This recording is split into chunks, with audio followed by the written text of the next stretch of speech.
नगाव येथील नाल्यात अज्ञात इसमाचा मृतदेह आढळून आल्याने चांगलीच खळबळ उडाली आहे। या घटनेची वार्ता गावात पसरताच ग्रामस्थांनी मोठ्या प्रमाणात गर्दी केली होती।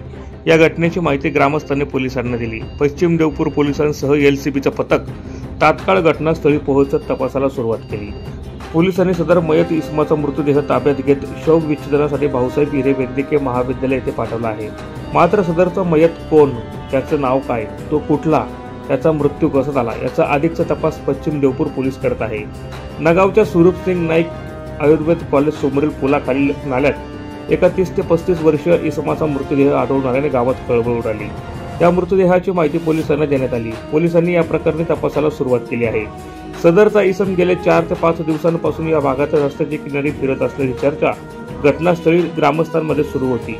मात्र त्याच्या मृत्यूचे कारण काय याचा तपास पोलीस प्रशासन करत आहे।